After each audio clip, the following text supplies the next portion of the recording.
My name is Sandy Stasitis. I'll be presenting on the e-learning theory, which is one of the theories that we have learned about in this class. This project is part of a requirement for the Doctorate of Health Sciences degree at A.T. Still University's Theoretical Foundations of Learning class. Starting off with the basic introduction to e-learning. E-learning can be defined as learning that is delivered through electronic means. This type of learning can be utilized through a variety of platforms, but is primarily rooted in web-based instruction through the use of learning platforms such as Blackboard or self-engineer ones, an example being Medbridge, which we'll discuss later on in this presentation. E-learning is a fairly recent theory, but historically it can be rooted in the cognitive load theory. Because the e-learning theory is rooted in the cognitive load theory, we're going to first examine what the cognitive load theory is. The history of the cognitive load theory states that the brain can essentially only handle a limited amount of information at a time. It was initially developed by English researcher John Sweller in the late 1970s. It was created through his work with students and problem-solving experiments. Since then, it has been refined and clarified by various researchers. It is now a widely used research-based set of principles used to design more efficient instruction. And it is also important to note that e-learning did not come out as a learning theory that has been researched until 2003. So definitely very much so a newer theory. The cognitive load theory is based upon the largely accepted model of information processing. This process has three main parts: the sensory memory, the working memory, and the long-term memory. During learning, information must be held in your working memory until it is processed sufficiently to pass into your long-term memory, because working memory capacity is very limited. When too much information is presented at once, the brain becomes overwhelmed and much of that information is lost. The cognitive learning theory makes learning more efficient by using training methods that reflect this. These methods include measuring and adapting your instruction accordingly, reducing the problem space by breaking problems down into parts by using partially completed problems and worked examples, merging together multiple sources of visual information whenever possible, and extending the capacity of working memory by using both visual and auditory channels. So you're probably wondering, how do the cognitive load theory and the e-learning theories compare? Well, they're actually very similar to each other.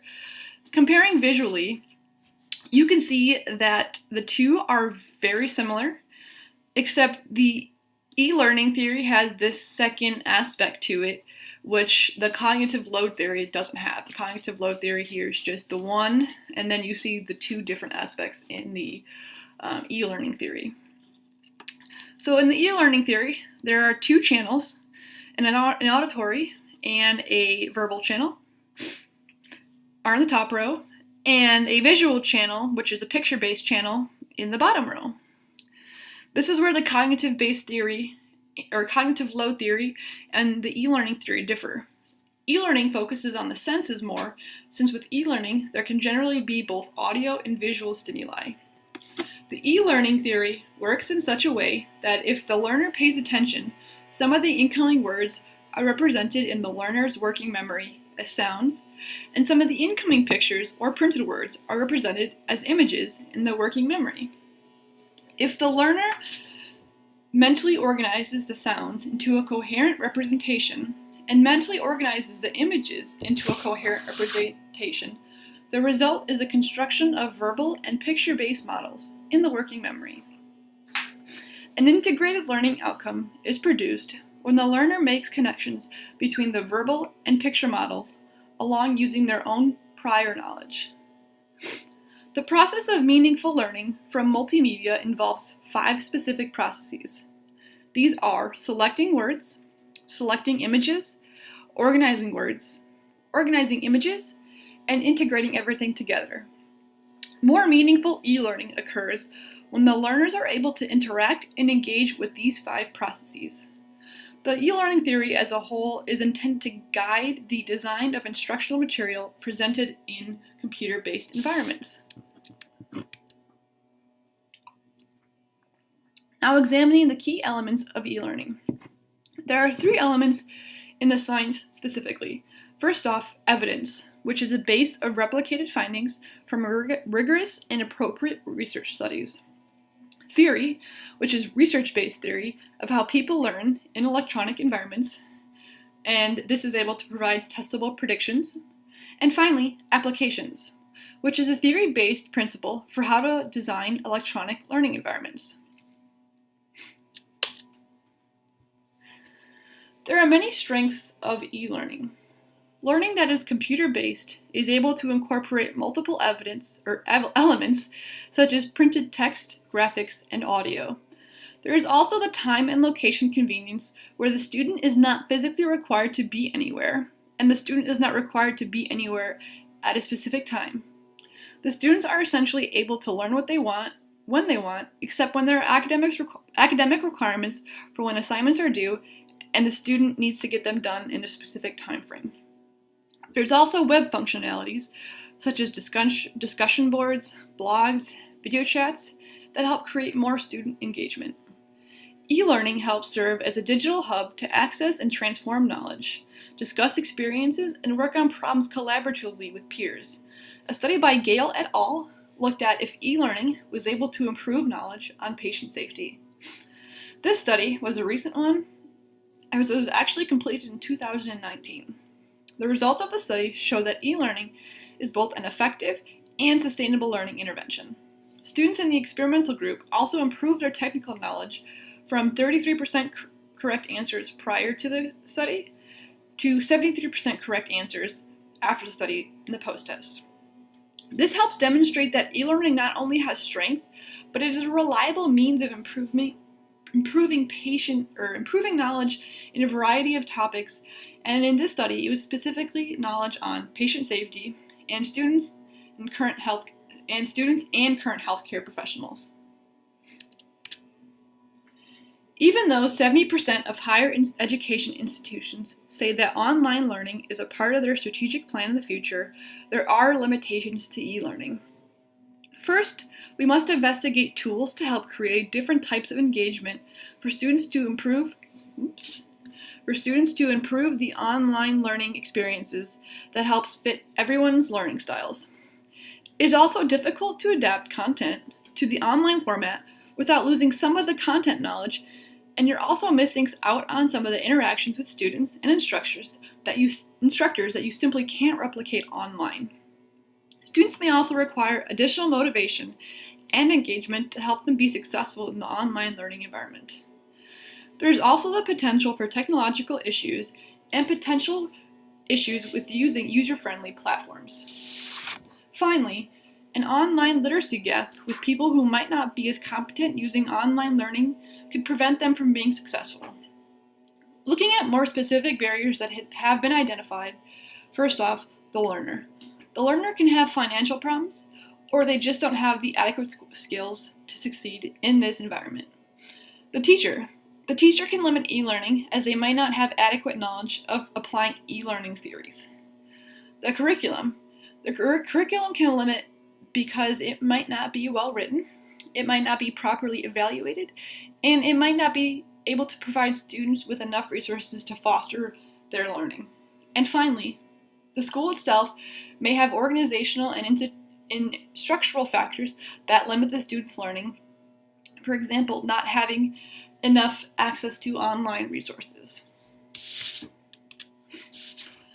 When considering the strengths and the limitations of e-learning, it is still a great way to provide education, especially with how e-learning has continued to grow exponentially over the last 10 years. Many say that the true test of a theory is whether or not it is capable of working in real-life applications. E-learning, with proper planning, can be successful. In addition to proper planning, training for the educators who are facilitating the course is key, while also providing the students with some training so they too can become familiar with the technology being used. Training, in addition to the use of good platforms, can limit some of the issues that arise. e-learning will continue to become a more feasible option as technology continues to grow. Applicability. When considering applicability of the e-learning, so much innovation in education has made it very much so applicable. Over the past 15 years, e-learning has grown tremendously, and examples of this growth and applicability can be seen in these two articles. The first article looked at undergraduate and graduate distance education students at two different U.S. universities. The study wanted to look at self-regulation and motivation strategies of the students using a specific questionnaire that has been developed called the Motivated Strategies for Learning Questionnaire. This questionnaire is an 81-item self-report instrument designed to measure the participants' motivational orientations and their use of different learning strategies. The motivational orientations that were measured in the study were intrinsic goal orientation, extrinsic goal orientation, task value, control beliefs, self-efficacy for learning and performance, and finally, test anxiety. The learning strategies measured were rehearsal, elaboration, organization, critical thinking, metacognition, self-regulation, time, study environment, effort regulation, peer learning, and help seeking. As a whole, not even looking at all those factors, this study was able to conclude specifically that self-efficacy, effort regulation, and peer learning were directly correlated with student retention in these distance online-based education programs. So essentially what all this means is that this helps us understand what students require to be successful and complete these types of online programs. As we have learned in this class, students at the undergraduate and graduate level should have the skills of self-efficacy, effort regulation, and peer learning mastered at this point. The final article looked at an e-learning course on patient safety that specifically used medical students. In both groups, they measured technical knowledge and attitudes towards patient safety before the intervention, directly after the intervention, and 1 year after the intervention. Participants showed improvement in technical knowledge and remained high even after 1 year, but there was no effect on attitudes towards patient safety. What this study shows is that e-learning has a lot of applicability because there was significant improvement in knowledge, and the improvements were also seen long-term. Changes in attitude is something that needs to be further evaluated. As a whole, these two articles demonstrate empirically that e-learning has a significant amount of applicability, and it also can be very successful. Now we're going to look at 3 examples of how e-learning can be applied to students in a real classroom, or I should say virtual classroom. The first example is what is called an interactive case study or a patient simulation. The case study provides a great advantage in e-learning compared to other types of learning in person. These types of simulations are able to help determine if you're ready to handle any type of real-life situation.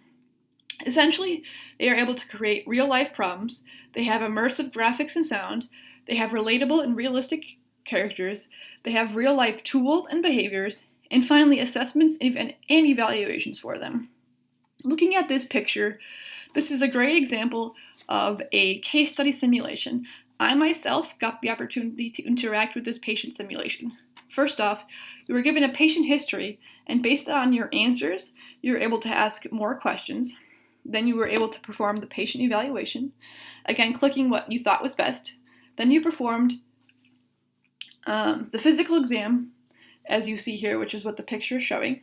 You are then given options to create a patient report and give a diagnosis by a treatment. And as you can tell, you're able to adjust patient care, management, and other aspects on the bottom here. As a whole, I actually had a lot of fun playing with the simulation. I found it very engaging, and if I was a student, I would find it very beneficial in learning how to handle this type of patient situation. This case study simulation could be of great benefit to a lot of healthcare professionals in their education prior to acting with real-life patients. It was also a very fun way to enjoy this type of education. Another example of e-learning could be what is called a massive open online course, or MOOC for short. Essentially, these are massive free online courses that can be available to anyone. They have existed for about 10 years or so now. The massive open online course helps maintain interest to students and helps learn about new topics. Usually these types of courses involve listening to lectures with some type of quizzing. An example of one that I found was one that taught physical therapy students using 7 online learning modules. Within the 7 modules were 14 lessons. The lessons included didactic overviews, interactive activities, and a quiz at the end. There's also a closed Facebook group to facilitate discussion among students. I personally have had the opportunity to interact with a massive open online course. My company gives me access to a learning platform called MedBridge. MedBridge is an amazing platform as it provides hundreds of different options to learn about different topics while earning continuing education units. This is an amazing opportunity to continue education as a healthcare professional, and it has topics that pertain to anything and everything in my profession. Last but certainly not least, interprofessional education done via e-learning. This is an area that I am very passionate about. It is required in the newest standards for athletic training education. I found this to be very unique and a great opportunity to implement interprofessional education. Interprofessional education enables effective collaboration between students, and having collaboration between students of different professions helps each other understand their roles as healthcare providers, and as a whole improves healthcare outcomes. E-learning also helps overcome the physical barriers because it can be very challenging to find a time that works for everybody in different curriculums. An example of this was done with PT and OT students at 2 different universities. They both use collaborative online software, which was an offshoot of Blackboard. The students created wikis and small groups, and they also worked on case studies and discussions. While this might not be as engaging as in-person interprofessional education, it is still a great way to have future providers interact and learn about each other's roles in a variety of situations, such as case studies and more. These are my references, and I'd like to thank you for taking the time to listen to my presentation. And if there's anything else that I can answer for you questions-wise, feel free to ask in the discussion. Thank you.